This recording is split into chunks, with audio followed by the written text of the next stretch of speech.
There are lots of reports out there. Eyewitness News reports, where sports news reports, comes first. weather Your reports. local weather updates. However, I have looked around and found that there aren't any comprehensive shelling reports. That is, until now. For some time, I have called, texted, and emailed people all across the state. Compiling reports from across the state, the Florida Shelling Report brings you up-to-date reports from the beautiful beaches of Florida. So whether you're a local or a visitor, a seasoned sheller or a beginner, the Florida Shelling Report is your go-to for beachy news and information. If you're new to the report, here's a compilation of the first 3 episodes.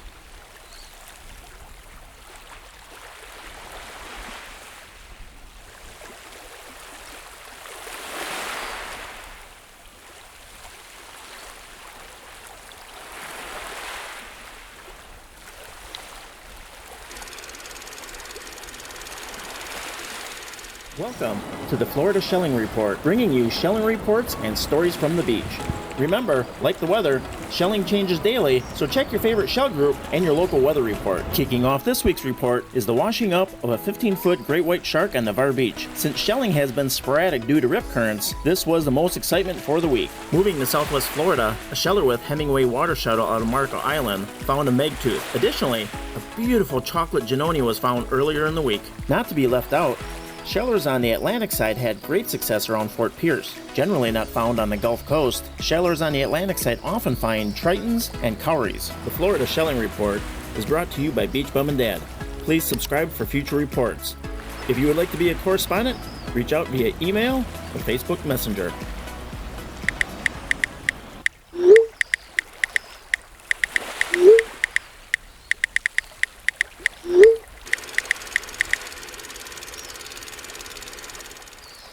Welcome to the Florida Shelling Report, bringing you shelling reports and stories from the beach.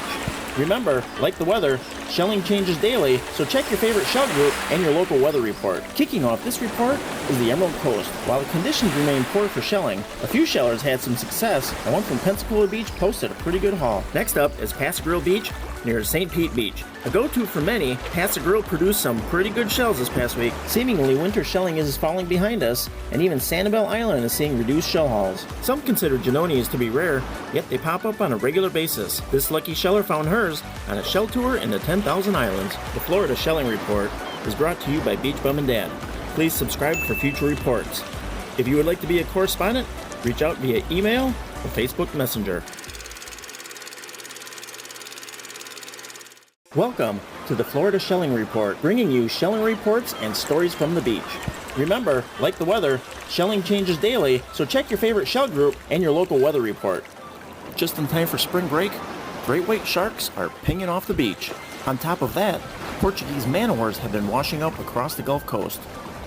Heading down to the Keys, shellers found shells in the shallows of the Keys and in the mangroves. Head north to Clearwater Beach, and we find the spring break shelling to be pretty good as pictured in this post. For a local sheller in the Tampa Bay area, a negative low tide produced some beautiful king's crowns. Rounding out this shelling report finds me shelling the panhandle between storms and finding sand dollars, shark eyes, and other local shells. The Florida Shelling Report is brought to you by Beach Bum and Dad. Please subscribe for future reports. If you would like to be a correspondent, reach out via email or Facebook Messenger. The Florida Shelling Report is the most innovative, informative, and up-to-date shelling channel out there. To get involved, subscribe to this channel and to the Florida Shelling Report channel, as future videos will be uploaded there. To become a shelling ambassador or sponsor an episode, email info@floridashellingreport@gmail.com.